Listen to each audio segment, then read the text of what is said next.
This is Lady Anne, owner of KPNL Radio and hostess of the Caravan Library of Lore, and I support TESA. As an experiencer myself, I have filed my own reports with them, and the professionalism and heart they have shown my case goes above and beyond. If you have had an experience, I cannot recommend TESA enough. Hi, this is Ernie Hudson, Winston's and more from Ghostbusters. I want to let you know that Ryan Stacy, he's created the Experiencer Support Association, TESA. You can check them out at www.tesacan.org. Now, they investigate paranormal, UFO, and provide support to experiencers. But you can check them out at, like I said, www.tesacan.org and see for yourself if they're really Ghostbusters. I can tell you this, they are a non-profit organization. Good luck, have fun, and keep it positive.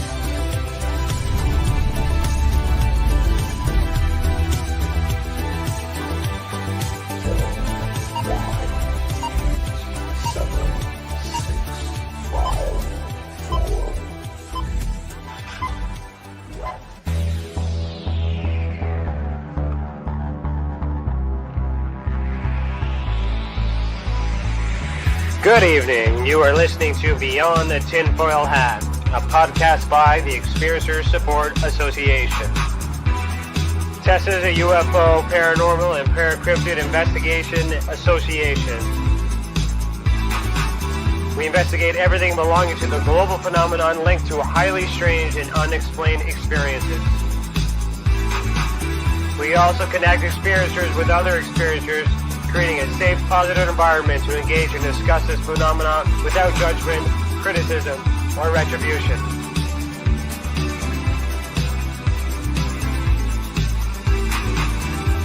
From the land of the white rolling sands on the southeasterly tip of Georgian Bay, to all of you listening around the world, as we simulcast live on KPNL Radio, we salute you.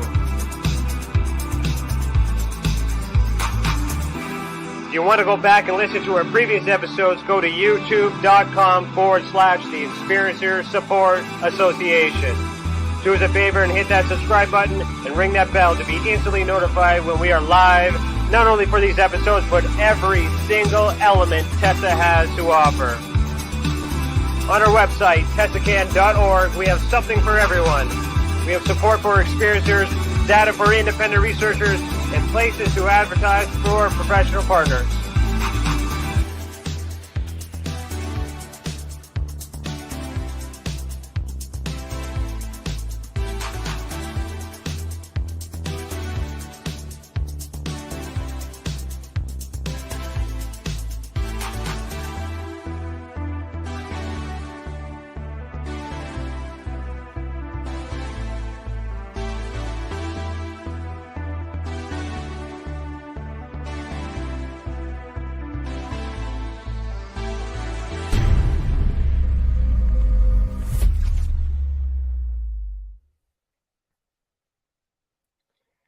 Hello, everybody. Today is November 4th, 2021, and I, Ryan Stacy, am your host this evening. I'm a licensed private investigator, a citizen journalist, and the director of investigations for the Experiencer Support Association. Welcome to the channel, and thank you for joining us this evening. To super chat, click the $sign next to your name in the comment box. All donations go back to the mission. If you're catching this on replay, please consider becoming a member and unlock bonus content, including behind the scenes and extended footage on new project developments and investigations. Just click the big blue button that says join. Our guest for tonight, season 3, episode number 35, is Dave Petrella. Dave Petrella is an astrologer, biologist, spiritual guide, and an Oak Island theorist. He has traveled to all 50 states and most of Canada doing research. Dave has studied world religions and spiritual traditions extensively, along with Eastern medicine, metaphysics, and topics related to extraterrestrial intelligence. Dave has been studying the TESA map. This is the map. And in this episode, we will explore his theories around what this map just might be. I will preface, Dave has had a little bit of an internet connection, but we're gonna make it through. So Dave, put on your tinfoil hat. We're about to go. Oh, and he disappears right on point. Where did you go, man? Where did you go? All right, well, let me bring my screen over here. So yeah, we've been having some difficulties with him connecting. That was like right on point when we were to bring him in. So hello, Serena. Hello, CC. Hello, Scarborough. Hello, Lisa. So I'm just going to talk to you guys while he pops in. He's been popping in and out since he started at 7:45. We haven't been able to get a solid connection with where he is. So let's just break out a Q&A if we can. Shriner Freemason symbols on the map. Okay, let's talk about the map. Let's do that. All right. So Shriner Freemason symbols on the map. Can you be a little bit more specific? Let me pull it up on the screen here. Let's see. I'll share my screen now, and hopefully he pops up. But if he doesn't pop up, then I guess we are just going to wing it and go from there. Sorry about that. We did try to troubleshoot it before he popped on, but unfortunately, where he's at, c'est la vie. So excuse me. Here we are. Moonlight, how you doing, man? Moonlick, good to see you, Kevin. Hey, Ryan, CC, Serena, SSS, Lisa, and Annie. Oh, Scarborough Sasquatch Station, right on. Oh, he's back. Here he is. Hello, sir. Are you with us? Yep. Can you hear me, Ryan? I can hear you now. Great. You like popped out like right when I was like, "Welcome to the show," and you were like gone. I know. Well, actually, I had several windows open and knocked me out of all of my internet windows at the same time. So I had to go back to get the link and everything. But anyway, I think we got it. Okay, I think we got it. So welcome. Put on your tinfoil hat. We're going to go down a rabbit hole. So how are you doing? Welcome to the show. Oh, yeah. I'm great. Thanks for having me. I appreciate it. I'm really excited to talk about the map. I've been, I've been studying essentially the preliminary to that for 10 years. I mean, probably more than that if you include everything, but I can't wait to kind of get into it. All right. Well, we will get into that. First things first, I want to know, just tell us a little bit like how this connection happened. Like you were telling me before, I was on a show. Do you remember the show it was that you saw me on? And we talked about the map? Yep. I believe it was The Outer Realm with Michelle DeRoche and Amelia Pisano. And I was, in the chat room, and I was participating in the show for the podcast, and I saw the map came up, and he said, that you weren't quite sure necessarily all of the aspects of it, but you said, well, you know what? I know someone knows what it is. Mm-hmm. And so immediately, I typed him like, I know what it is, Ryan. And so we talked privately after that show, and I remember you saying that you knew what it was. And you've seen it before, and that kind of proved that point that I'm really excited without hearing any of these things too. Mm-hmm. Before we get into that, though, as excited as I am, as I'm wearing the shirt, I got the screen all prepped with the screenshots, and the audience is pumped because they really want to know what this is too. I want to know why you are the way that you are. Like, how did you get to this? But before we do that, first.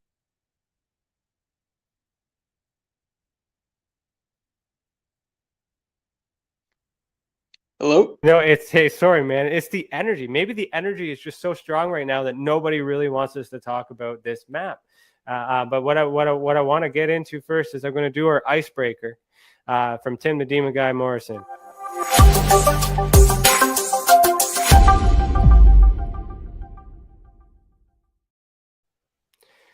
All right, so the icebreaker, for those of you who are tuning in for the very first time, Tim, the Demon Guy Morrison, gives me the first question of the night. I'm going to open it and share it with you all for the first time, and we'll either answer it together or one of us will answer it, and then we'll get into the show. So Timmy asks today, would you rather see a ghost of a stranger or a ghost of someone you love? That's a good question. Well, you want me to answer first, Ryan, or? Sure, go ahead.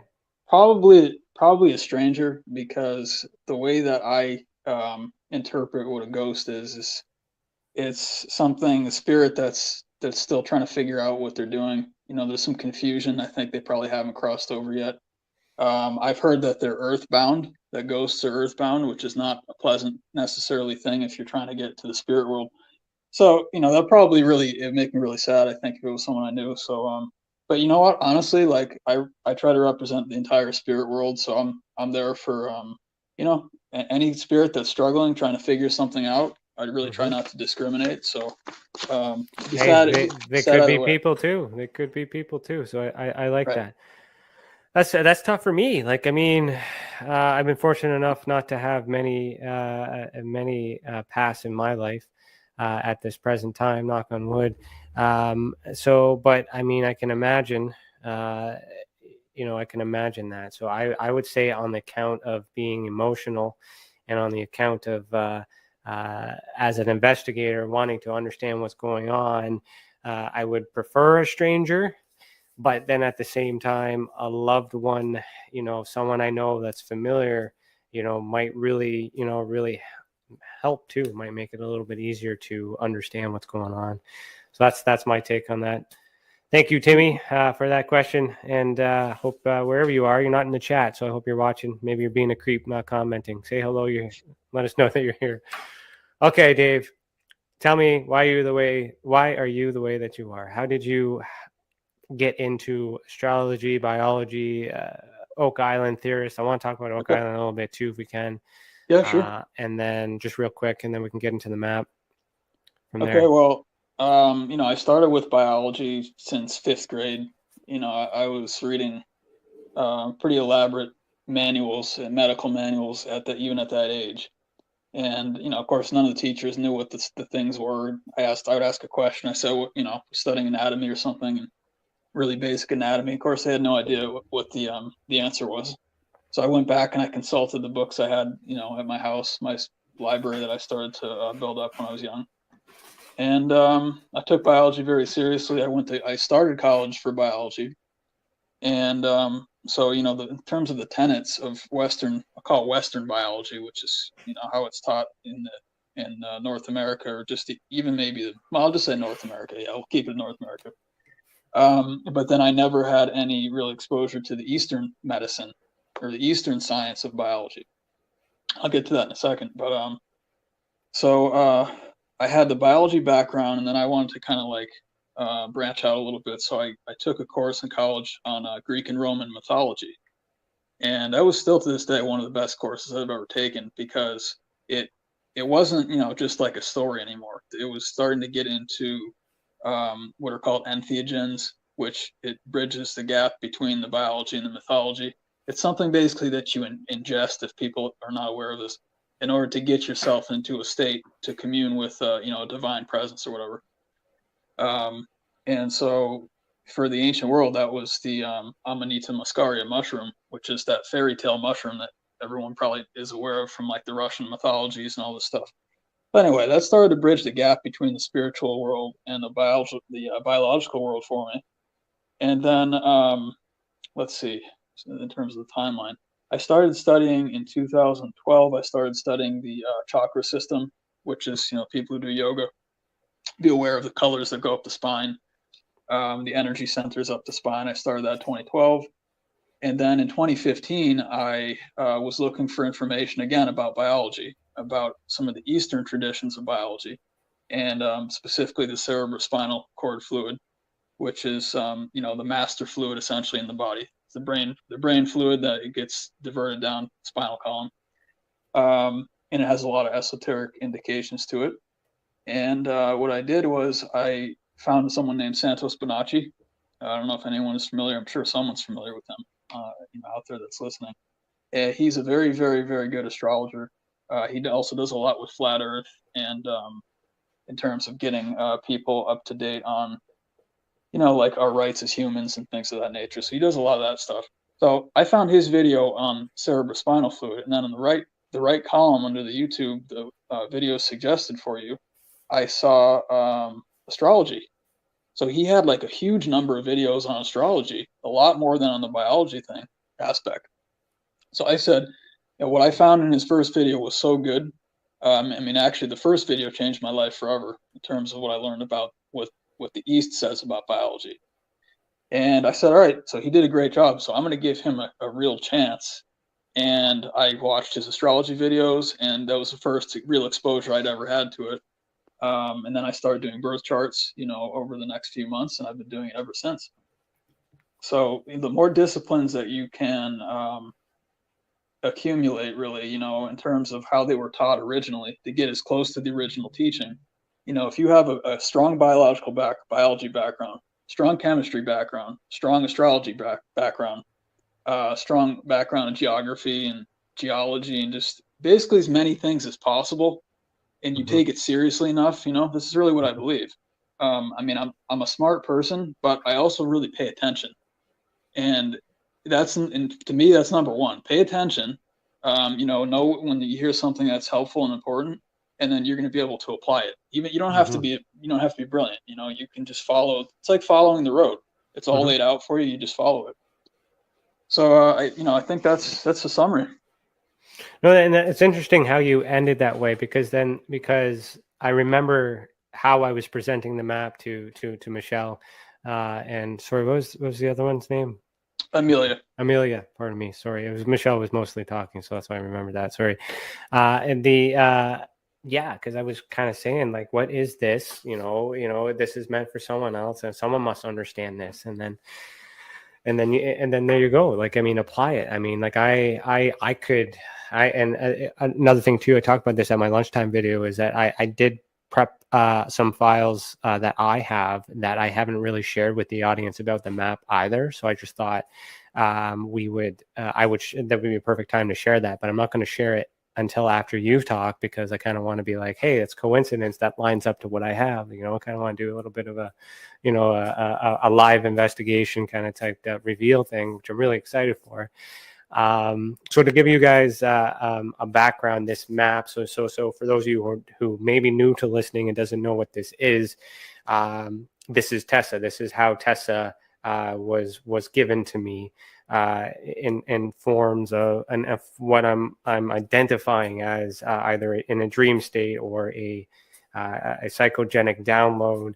However it happened, this message was given to me by myself or something else, and essentially I had to draw it on a piece of until and I wasn't able to stop drawing it until I was done. I don't remember starting. No, I remember starting and I remember finishing, but I don't remember everything in between. So and there was also no decision on whether this color should be that color or this should be placed and oriented. It was just start to finish and then done. And then ever since, I've been trying to understand what it may be by things I do know and that I remember or I recognize in this symbol. So before I share that stuff, some stuff I've shared before, but I'm going to get into detail too. But with Dave, I'm excited to see where this goes. So do you want me to start with the slides, or like how? Because you gave me some stuff to share, right? Yeah, I think that's a good idea, Ryan. The slides that I sent over are it's kind of like well, I'm going to have to just explain briefly kind of the baseline of astrology, because that's where I'm coming from. And it's not going to be too long form, because I'd rather talk about the specifics of the design, but I want people to see, and it's important that people see the baseline of, well, for instance, the first thing is it's really the circle. And, any time you see a circle, you should be thinking, and it has something to do with, some esoteric knowledge or something. You should be thinking about astrology, because this is how astrology actually works. And astrology is how, between astrology and astronomy, and the difference is, I should probably define that too. The difference is that astrology, it ascribes meaning to the positionings of the planets and the stars in the sky. Whereas astronomy will agree with astrologers and they'll say, yeah, this is where it is at this date. Venus is up here at this degree in the sky, but that's it. They don't say anything else with it. They just say, okay, we observed it and that's it. And so astrology does that. Plus it gives meaning. So, in any case, there's really two things. The first thing is the circle. So we'll just go into the basics of astrology here first, and then we'll pick up with the design. Okay. Do I have the right slide up, or you want a different one? No, That's the right one? Okay. That's the right one. Yep. Okay. So what this is showing, and you'll obviously you guys will notice it's a circle, which is the first thing that you're going to see. Okay. So this diagram is showing the equinoxes and the solstices, which again it's actually basic. Again, it's also astronomy, but astrology takes up a step. And so over on the left side, you can see it. Hopefully people can read that. But over on the very far left, it says spring equinox. And the zodiac always starts at the spring date, which is around March 20th. And the sign that's associated with that is Aries. It's always Aries. And so what happens is the spring equinox, you have equal night and equal day. Equinox means equinox means equal night. Nox means night. So it means equal night and equal day. It's a balance, a real balance of the energy for the year. And then that whole top left quadrant is called the spring. And so what's happening in the spring is you get, well, we'll see it in the next diagram. I'll just say it though. You get Aries, Taurus, and Gemini. Those are the three signs of the spring. The sun is increasing in power every day. And in fact, that quadrant is the most powerful quadrant because the sun is not only is the sun getting stronger, but you're also getting more and more daylight every day. And so those are very positive signs. People who are born under those three signs is, in my opinion, it's a real gift. It makes things a lot easier, actually, in a lot of ways. And then until you get to the summer solstice, which is at the very top, which is June 21st, thereabouts. And that's the longest day of the year. The sun is the highest in the sky.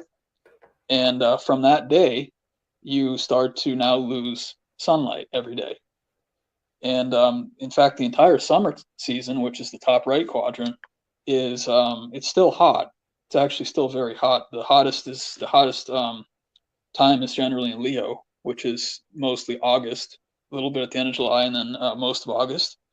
But the difference is that the sun is not as strong as it is in Leo as it is at the very top in the summer solstice. So if you go outside around, I'm talking about the northern north of the equator. It's really going to be reverse for people who live south of the equator, for anyone listening. But what happens is if you go outside on June 21st, the sun is going to feel so strong, even if it's like 70 or 75 degrees Fahrenheit. I'm in the United States, so I use Fahrenheit. I'm not sure if, hopefully people know what 75 would be for Celsius. But, you know, it's not that hot, but it's warm. And if you go outside in the middle of August, it's the air temperature is going to be very hot, but the sun's rays on your skin are not nearly as intense as they are on June 21st. So it's a really interesting, you get a little bit of like back and forth depending on what season you're in. You get some of the left side, some of the right side. It's not all just hot, like blazing rays. It's like the hottest time is also when the sun is dying.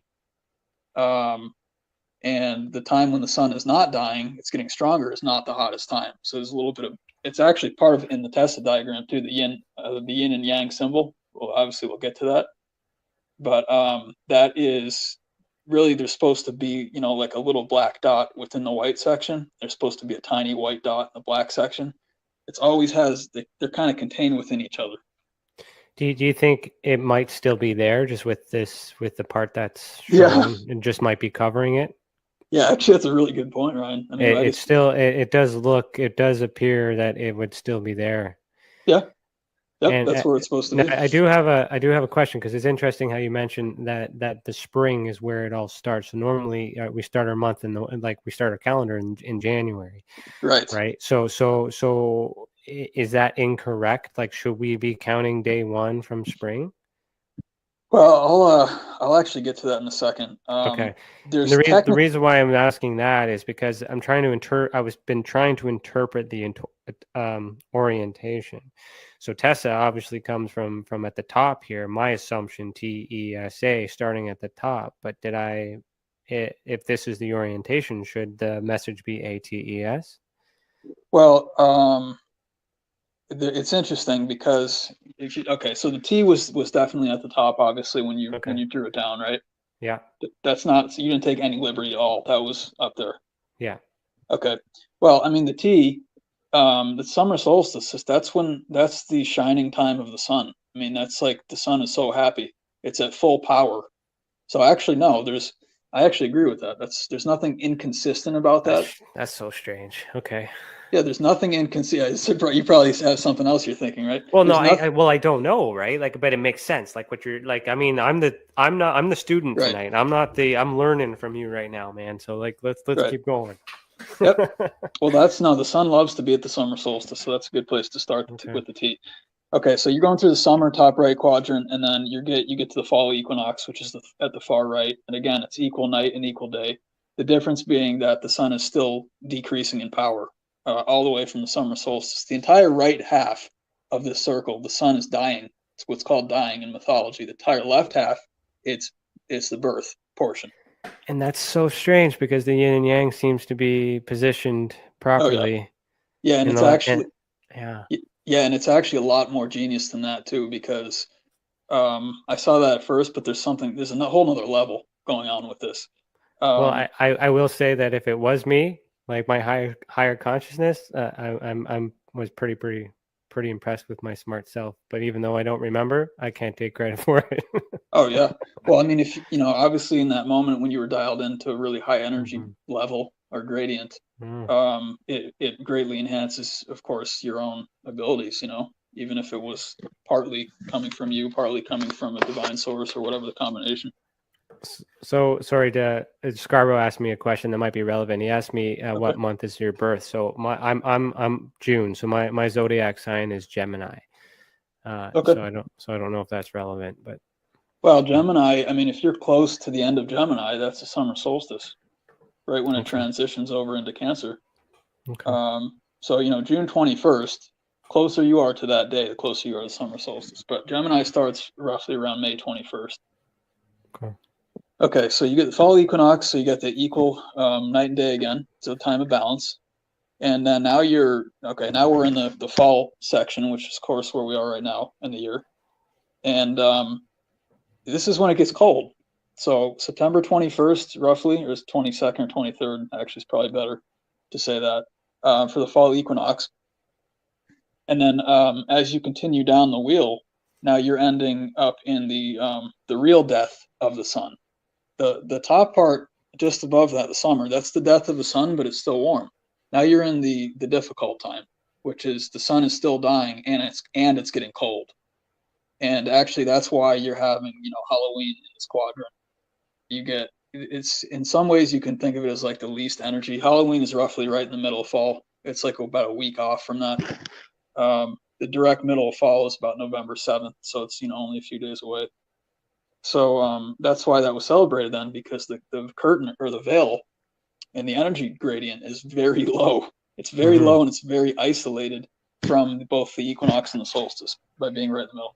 Okay, and then at the very bottom is the winter solstice, which is December 21st, roughly. And what happens then is that is traditionally called the birth of the sun. So interesting enough, I got this message somewhere between December 26th and December 29th. December 29th is when I published this for the first time. So I've been holding on to that date as Tessa's birthday. Okay. But I got the vision or the message a day or two, like I can't remember the exact date, just after Christmas, but before that. So what does that mean? That's phenomenal, Ryan. Well, it means a lot because you guys can probably see, if you can see up close, I wrote birth of the sun December 25th. Now, the solstice is about 3 1/3, 3.333, which is part of where 33 comes from, days before Christmas. So what happens is that you're not actually, the sun basically is what's called as it stands still. It doesn't lose light, it doesn't gain light at the solstice for 3.33 days. And then at the end of that period, that's when you have December 25th. That's why, and then that's when you start to actually have the birth. That's when the sunlight actually starts to increase. And that's why we celebrate Christmas on December 25th. And if you're going to Christianity, I don't want to talk about this. Well, it is religion; it's important. But the sun it's Jesus, the sun, but it's also the sun in the sky, and that's why they're the same word. Yeah, I believe both happened. Not everyone believes that. I believe he was a real person, but I also, of course, since I'm an astrologer, I obviously understand it this way. Yeah, So, in my Masonic teachings, Jesus was a man. He may have, he may have been a Mason himself, but yeah, I agree with you there. Right. Okay, so then the 26th would be, like the first or the second full day of the birth. So that's like the power day, Ryan. That's when you celebrate because you're getting more and more light every day, starting on the 25th or 26th. That's very, very important. And in terms of the 29th, I would be able to see if I looked at your birth chart for you personally why that day might be really important. I can't see it now. Well, see, so the December 29th is the only date that I can go back to because that's the date I made this image public. Okay. So, but I do know that it was after Christmas because we were down out in the open area where there's no no pollution of lights or electronics or anything like that. So my mind was completely open. So I mean, it could have been Christmas Day, like it could have been Christmas morning or Christmas Eve, like who knows? Could have been.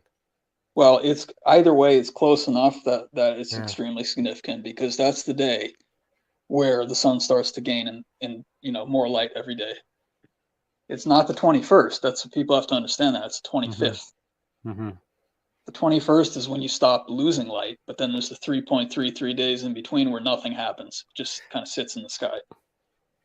Okay, so then as you're going up, you're in the birth of the sun now, but you're still in, it's still pretty dark because there's more darkness than light until you get again to the spring equinox. And actually the better term for that, Ryan, is the rebirth.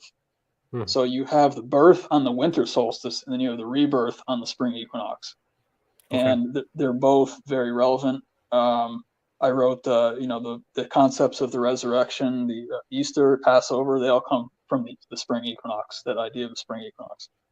And Passover means you're passing over the center line that goes horizontal of the zodiac, which is the equator. It's actually the equator, passing over the equator, the sun. So the calendar it's very interesting if you pay attention to some of the finer points with astrology, is that the calendar used to start in March.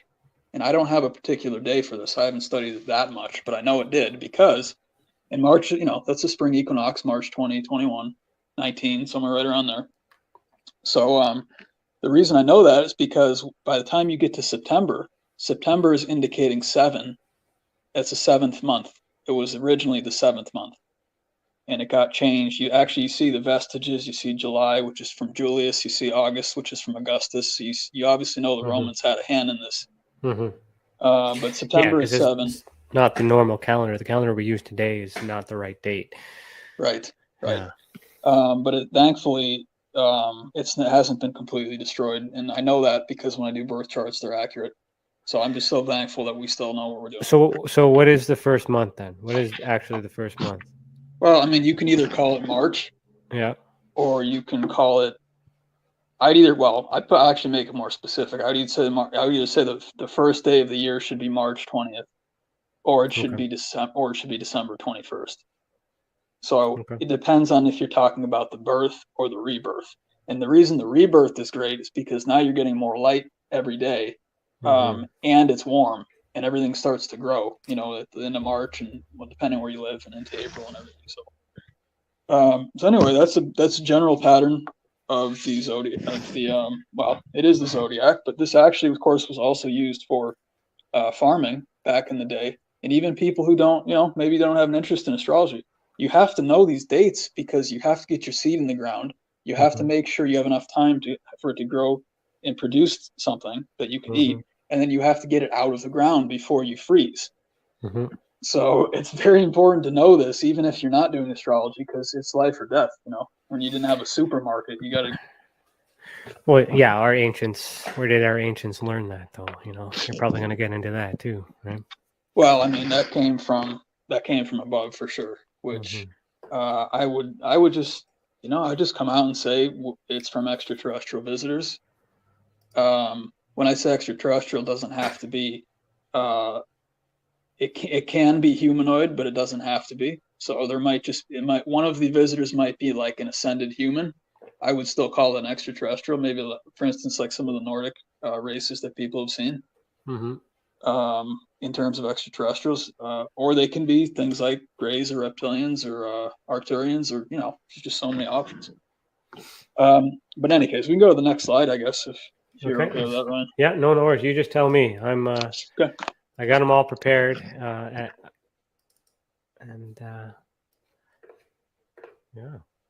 Okay, good. So that's turned the proper way, right? Is that the right one? Yeah. I saw that. I fixed it for you. Okay, thank you. I appreciate that.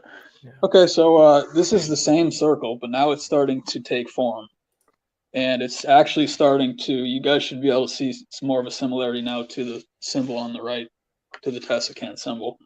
Because the first thing you should notice is it's broken up into 12 segments. Mm-hmm. And those, of course, are the 12 signs of the zodiac. And you have those, it's the diagrams, it's done a little differently, obviously, but it's the same thing. I guarantee that's the same thing. But I'll get into more of that later. In any case, when you look at the zodiac, you guys can see I drew in I wrote down the names of the different signs. There's 12 signs, of course. And I also wrote on the outside of the wheel the different planets, because each planet rules a specific sign of the zodiac. Yeah. And then there's also an element, and actually this is important, extremely important, Ryan, for tonight, because you have the elements on the wheel too, on the TESA can logo. They each have an element that's associated with each of the signs. So, for instance, are they the right elements at the right place? Well, that's the part of the problem. But it's not a problem, and I'll explain why. Because I was just like, I'm getting goosebumps, man, because I don't remember any of this stuff. Like, this is like, how? No, this is the fabric of our solar system. Okay. I'm careful how I say it. It's not the universe. It's this solar system. Okay. So this is the form. This is the grid work behind everything. This is the invisible grid work behind everything that we can see. This is what makes everything operate. So anyway, we'll get to where the signs are positioned, because how it's positioned on the logo I'm completely fine with that. It's just it's slightly different, and you have to think about it a little differently. So anyway, I could move it. It can be moved. We'll get into that afterwards. Okay, sounds good. So anyway, each quadrant, of the year, which you got the spring and summer, then the fall, and then the winter, they all have three types of signs. It's either called a cardinal sign, which is the sign that kicks off the season is the cardinal sign. Mm-hmm. And then the middle sign for each season is called the fixed sign in astrology. And then the last one is called the mutable sign. Okay. And those three repeat depending on, every quadrant or every season, you have the same repetition in the same order until you get it back to the beginning. So we don't have to spend a huge amount more time on this now. I just want people to see mostly the division into 12. Mm-hmm. Obviously how it perfectly matches the division on the logo, and the fact that each sign is associated with an element, which is, of course, going to come into play too as we continue. Okay. Yeah, we can go on to the, it says human body chakra system, that slide.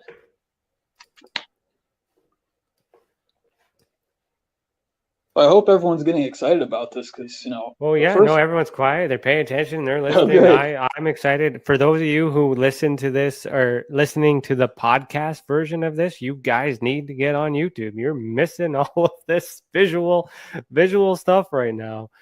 Holy. All right. Okay, so now this slide, now it's going to start to get, each slide we go into it gets more and more interesting. This slide is going to start to define why, because I remember you mentioned, Ryan, I just want to make sure I'm correct about this, but that this symbol is sitting on the top of the pyramid, correct? Well, I don't know if that's correct. That is one of my interpretations, and in my section, I'll explain to you how I interpreted it, because now that I'm seeing how you've done it, some of that stuff clicks and makes sense. So then I will explain to you how I interpreted this, and then maybe we can go on for another hour at the end and keep this going and talk about what it really is. Because yeah, absolutely, yep. Okay, so this might be a two-parter. Yeah, sure, for sure. Okay, so this table is actually showing everyone how there's a direct correlation between let me start over at the. No, I'll start over at the left. Okay, so if people are familiar with yoga, and the chakras that go up the spine, they have the 7 different colors, starting at red and going all the way up to purple. Those are called the 7 chakras, right along the spine. And then there's actually another 3 chakras above the head that you can't see. Now, some people think there's a total of 12. Some people think there's a total of 14. So, I mean, it goes on and on. And I've studied this for a very long time. And in my opinion, you find the best proof in the ancient world. So if you're starting to look at some of their diagrams and how they explain things, and one of the last slides we'll get to is, I won't spoil it, but anyway, some of their structures, and you can see, and you should, start to be thinking, it's like, well, why did they make this structure to feature a specific number?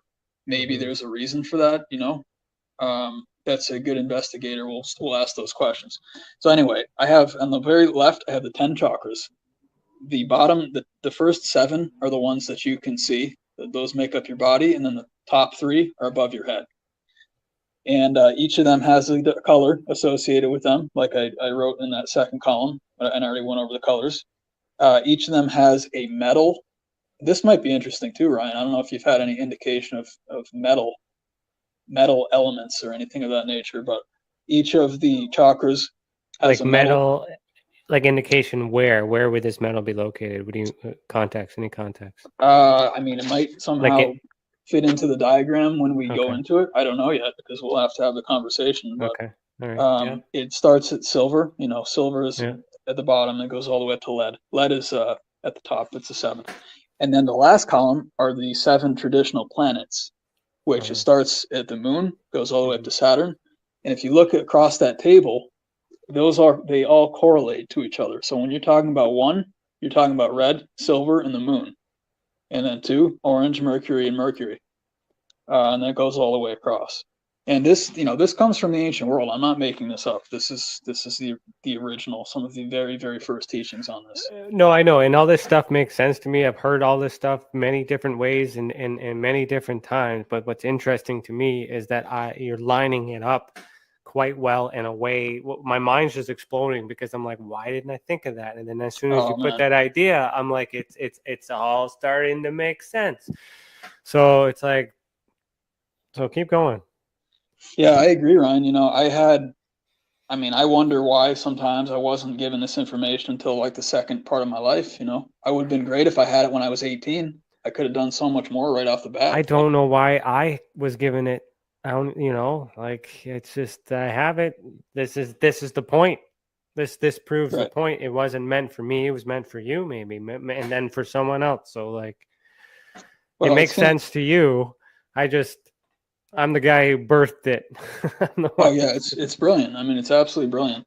And that's why I couldn't type fast enough when I saw the logo come up, because I'm like, wait a minute. First thing I saw were the 12 on the outside. Of course, that keyed into that. I just want to, sorry, I got to interrupt you for a second. My wife piped in here. She said, I'm feeling like during my meditations, Reiki sessions, he is downloading this and expressing it in his unique way. And that is kind of interesting too, that you would say that still, because I do feel when you're doing your sessions and that's when I'm in my creative element. And it was one of those, you're probably doing Reiki, at Christmas time too. I'm willing to bet that somehow, I don't know, yin and yang. Anyways, she's my support. She's the one who encourages me on the spiritual side. So. Oh, great, Ryan. Well, I was thinking that, if you're in close proximity to someone who is putting out large amounts of energy, then you're going to be affected by it. She heals herself regularly, and she heals others, and I feel it. I know, good and bad. Yep. For context, she's an Aries. I'm a Gemini, so read into that. Oh, that's actually pretty good. There's nothing right off the bat that I would say, oh, that might, be challenging or anything. They're only, depending on where you are. I mean, it's up to, I guess it would be up to 90 degrees apart, but we can go into that some other time with the astrology part of it. Okay. No worries. Okay. So, All right, so now we'll go to the top of that chart, and this is when it gets. This is okay. Let me put it this way. Are you still there, Ryan? Hello?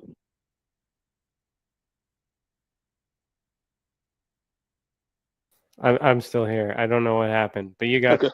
You Okay. don't need me. The show is yours. Okay, so the logo is going to start to take shape when I start explaining what's above that 7th level. So on the 8th level, and if people remember, I was talking about the 8th chakra is the one directly above the head, and that is equivalent to the mind of the human being. That's where the mind exists. It's technically above the head, and then thoughts actually end up coming in, and they physically manifest in the 12 cranial nerves of the brain. That's how the 12 zodiac signs get into your body. It has to go through the top of the head, and then it goes into the cranial nerves, and then it distributes it from there. Okay, so the 8th level also contains the entire zodiac, and what it's called in the ancient world is called the fixed stars.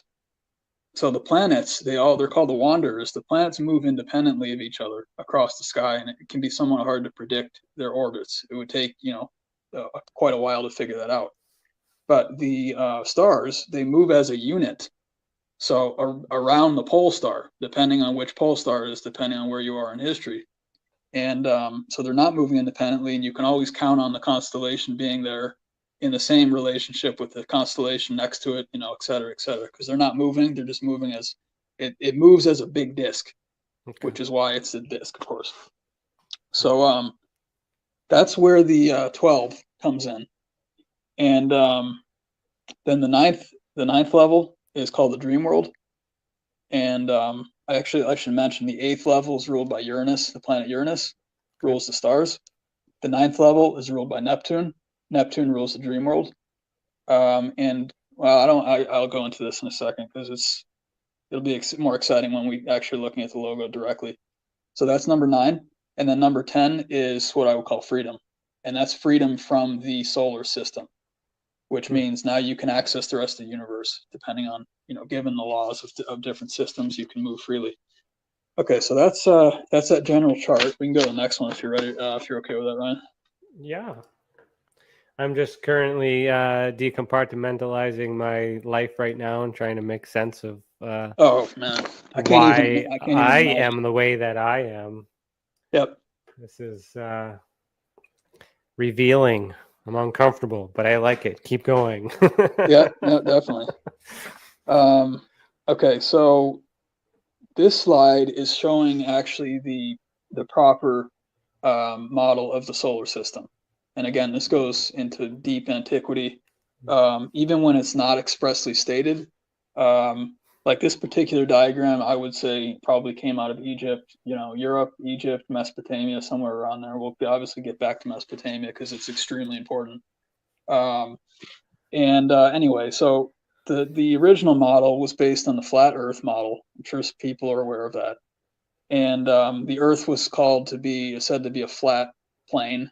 And in fact, the word planet comes from plane. Plane, of course, meaning flat. So, that's so something for to think about. Are you pro or con flat Earth? Well, you know what? I'm actually I would say I'm undecided, and I've researched it as much as possible. Pretty much, I've spent days and days and days and days. I've seen proofs on both sides. One of the things I suggested to my friend recently, which is interesting, I said, well, how about splitting the difference? And how about saying, maybe it's possible for some people to say, oh, no, the sun's at the center and the Earth, rotates around the sun. Well, what if I said the Earth is in the center, but it's a globe? Mm-hmm. That tosses things up a little bit, because if I say the Earth's in the center and it's flat, that's one option. The other option is the Earth's in the center and it's a globe. The other option is the sun's in the center. And you know what? Actually, they all might be true, because you're talking about quantum levels and stuff like this. It's interesting too, because the yin yang it was also another interpretation of how the sun and the moon would play with each other on the flat Earth model. That's true. That's great, Ryan. You're right about that. They do a dance around each other, you know, the sun and the moon. And the sun, the cycles of the moon, well, that's where we get month from, is from moon. Approximated at 28 days. It, you know, varies slightly, but that's roughly the length of the month. In fact, there's some models that actually talk about how the year should have 13 months instead of 12 months, because it's not based on like a 30-day month. It's based on like a 27 or 28-day month. Well, if you go back to Sumerian, you look at their mathematical system, the base 60, right? We still use that today for time. That's the only time we use it. Everything else is base 10. You know, so you know, so like I'm totally with you on that, and I do share the whole undecided kind of. I agree on both sides of the fence. And and I will remain that way until I go into space and see for myself. Oh, you know? Man, you know, Brian, so, I agree 100%. I want to see it, you know, I want to see it with my own eyes. I agree. Yeah. Okay. So, anyway, this is based on the flat Earth model though, where the Earth is a plane at the center of the solar system. So this is going to make a lot of sense if people really think about it, honestly. I drew concentric circles because it's actually technically, I would call the solar system a very big bubble with like 10 other bubbles nested inside of it, or a total of 10. Let me just say a total of 10 bubbles. And at the center of that bubble is Earth. This is the original model. Okay. So then what happens is when you go above that, you have what are called the 10 spheres. And the sphere indicates a vaulted sky, which is the top half of that bubble. Now the bubble, I 100% believe the bubble continues beneath the ground. We just can't see it, and it's in a different matter gradient so that it becomes solid. But it's the same.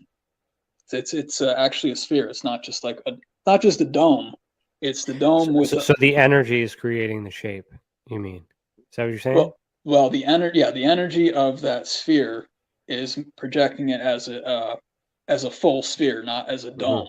Because the dome would just be half of it. You can see the line I drew. The other half goes beneath the Earth, is what I'm saying. And that would make sense why visibly we can see that dome shape while we're here. But yet the same people that's the thing with the flat Earth thing. It's just the people arguing it. Nobody's been to space. So the ones that do argue it do go to space. But then there's that whole cover up in NASA crap that, you know, so it's like it's hard, you know. You got to find someone who believes in the flat Earth and then goes up to space and then and you know the dome, like you're just saying, Ryan, the dome might be not part of the Earth but part of the first sphere.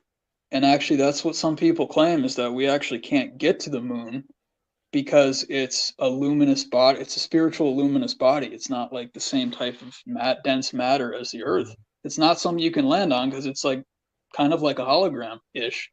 I'm not saying that's true. I'm just saying that's one of the things that people. And some say we can only land on it because it's within the dome. It's inside the dome, not outside of it.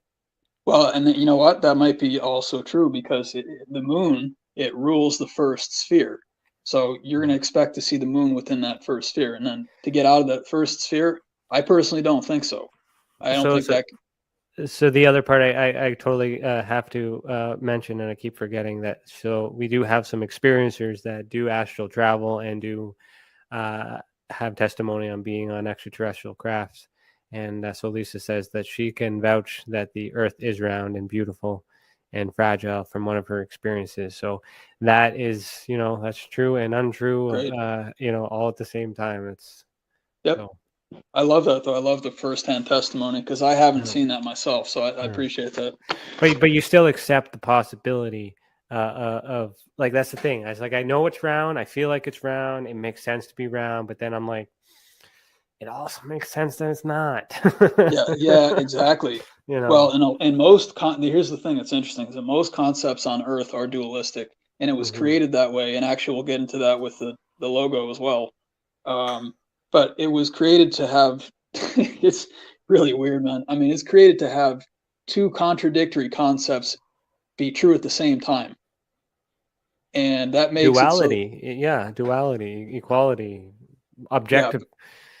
You know. Well, then it makes it difficult when you're trying to pinpoint one side, because then if both seem like they're correct, how are you supposed to figure out which one it is? You know, it's a very strange thing. Okay, so anyway, so the 10 spheres, like I was saying, they're complete spheres. It's the best way to think about it is like Russian nesting dolls. They sit inside of each other like that, and it's like a 3D object, and it's a full, it has the top and bottom and everything like that. So that's what you're seeing with this model. This is the ancient model, and actually I'll prove it to you at the next slide as well. But when you go over to the right, you see I drew it so it made a little bit. I drew it in a little bit different way so that you can see that above Earth, let's say Earth is in the center, the flat plane, you have what are called the 10 heavens. And this goes into a lot of, Dante's Inferno story. People are probably looking at this and saying, it is because that's what it's based off of. Okay, so you have the 10 spheres above the Earth, which are the heavens. And at the higher you go up, the density decreases. That's why you have the outer planets, gas giants and stuff like this, and then they get more and more less dense basically as you go out. Neptune and Uranus and these beautiful blue orbs out there floating there, that seems like they're barely there. They're like really mystical. That's because the density has gone way down.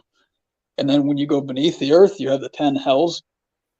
And the 10 hells are supposed to be 10 flat planes, much like the Earth, except the further down you go, the higher the density gets. And the very bottom is what you would call the Earth star, I believe people refer to it as, which is the center of the Earth, which is the dynamo, the molten core, however you want to talk about it. It might also be a sun. It might actually be a real sun inside the Earth, which fits with the hollow Earth model and all this stuff.